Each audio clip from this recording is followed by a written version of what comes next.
تم نے اس کے حضور پیش ہونا ہی ہونا ہے. اس کے حضور جانے سے تم بچ نہیں پاؤ گے، چھٹکارا نہیں، رستگاری نہیں. ایک ایک عمل کا تمہیں حساب دینا ہوگا. ایک ایک حرکت اور ایک ایک سکنت تمہاری تشت ازبام ہوگی. تمہارا پوشیدہ اور مخفی عمل قیامت کے دن سامنے آ جائے گا. اللہ اکبر. یہ قرآن ہے، یہ کوئی فرضی کہانی نہیں ہے. انہ لقول فصل وما هو بالہزل. فرمایا یہ قول فیصل ہے، یہ طے شدہ حقیقت ہے، یہ امر واقعی ہے. یہ کوئی مذاق نہیں ہے کہ یوں ہی کوئی کہانی بیان کر رہا ہے. یہ سب کچھ ہونے والا ہے. یہ اپنی آنکھوں سے تم دیکھو گے. آج انکار کرو یا اقرار کرو، تمہیں کھلا موقع دیا ہے. حتیٰ کہ تم کافر بن کے زندگی گزارنا چاہو، نمرود بن کے جینا چاہو، فرعون بن کے جینا چاہو، حامان بن کے جینا چاہو، ہم تجھے دنیا پہ موقع دیں گے. لیکن یہ نہیں ہے کہ جب زندگی کی بساط لپیٹے گی پھر کام ختم ہو جائے گا. نہیں، یہ تمہیں ہمیں فرصت دی ہے، پھر ہم نے تم سے حساب لینا ہے. ایک ایک عمل تمہارے سامنے آئے گا. اللہ اکبر. ذرا غور کیجئے. فآمنوا باللہ، تو بہتر ہے کہ اللہ پر ایمان لاؤ. اس کے حضور تو تم نے آنا ہی آنا ہے. بہتر نہیں ہے کہ جیتے جی آ جاؤ، پھر لوگ تجھے اٹھا کے لائیں گے. اچھا نہیں ہے کہ اپنے قدموں سے چل کے آ جاؤ. کی آگ سن لوک یعقوب تینوں جدوں ٹر پہ ہوں سر منہ کج کے تو. پھر جو کفن کی تنیوں میں لپیٹ کر کے تجھے لے کر کے جایا جائے گا، تو اچھا نہیں ہے کہ اپنے قدموں سے خود چل کے مالک کی دہلیز پہ چلے جاؤ. ایک حدیث میں آتا ہے کہ اللہ بندے کو اپنے سامنے سے ہٹنے نہیں دے گا جب تک اس سے 4 سوال نہیں کر لے گا. آپ دیکھیے، میں دیکھوں کیا ہم ان سوالوں کے جواب دینے کے لیے اپنے آپ کو تیار کر رہے ہیں. پہلی چیز، اللہ پوچھے گا عمر کہاں گزاری. دوسرا سوال، اللہ تعالیٰ علم کے بارے میں پوچھے گا. جو پڑھا تھا بتا، عمل کہاں تک کیا. خلوت، جلوت، زندگی، شام و سحر تیرے اس سیکھے ہوئے علم کی مطابقت میں تھے، یا علم عزت دولت کمانے کے لیے پڑھا تھا. تیسری بات، اللہ پوچھے گا مال کمایا کیسے، اور مجھے بتا مال خرچ کہاں کیا. آج لوگ نیب سے ڈرتے ہیں کہ ہم سے پوچھ نہ لیا جائے کہ یہ آیا کہاں سے. منی ٹریل پیش کرو، یہاں ہم بچ جائیں گے. کوئی مکر، کوئی دھندا، کوئی فریب چل جائے گا، کوئی پریشر، کوئی افرادی قوت، کوئی سیاسی اثر و رسوخ، کوئی رشوت، کوئی سفارش.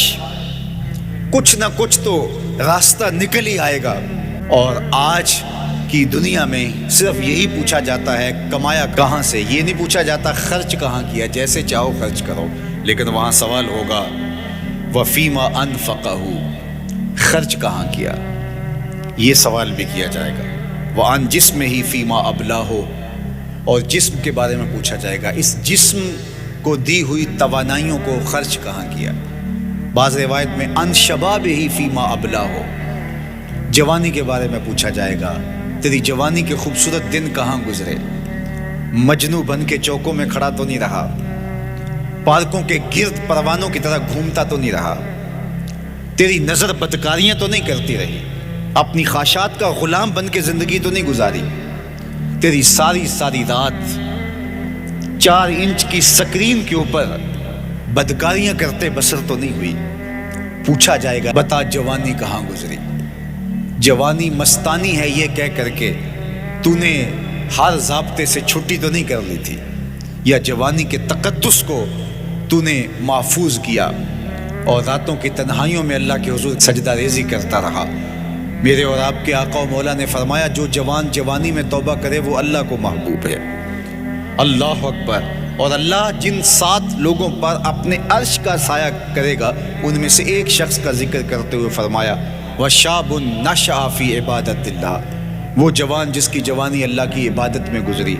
قیامت کے دن جب کوئی سایہ نہیں ہوگا اللہ اسے اپنے عرش کا ٹھنڈا سایہ عطا فرمائے گا. میرے مخاطبین جو اس وقت میرے سامنے موجود ہے بالمشافہ، اور پوری دنیا کے اندر جو اس وقت مجھے دیکھ رہے ہیں، ان میں زیادہ تر تعداد نوجوانوں کی ہے.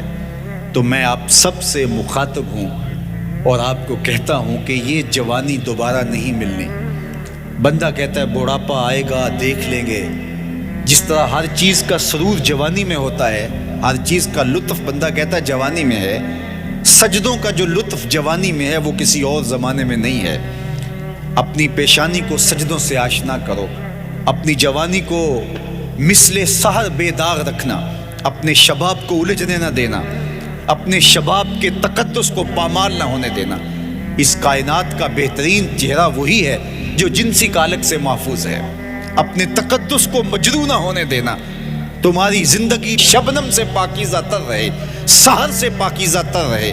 تمہاری جوانی اتنی خوبصورت ہو کہ محمد عربی کو رشک آئے تمہاری جوانی پر۔ اپنی جوانی کو آوارگی میں بسر نہ کرنا، اپنی اس جوانی کو دین کے لیے وقف کرنا۔ سحری کے سجدوں میں آنسو بہا کر کے جوانی کا لطف کشید کرنا۔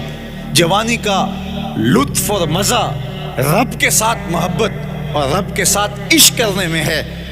جوانی کے اندر دل کی بے تابیاں، دل کی بے چینیاں اور دل کی بے قراریاں ذرا مسلح پہ لے کے آؤ۔ عشق کرنا ہے تو کسی آوارہ سے نہیں، عشق کرنا ہے تو رب العالمین سے کرو، آمنہ کے لال سے کرو، تو پھر دیکھنا کہ یہ جوانی کیا نور بخشتی ہے۔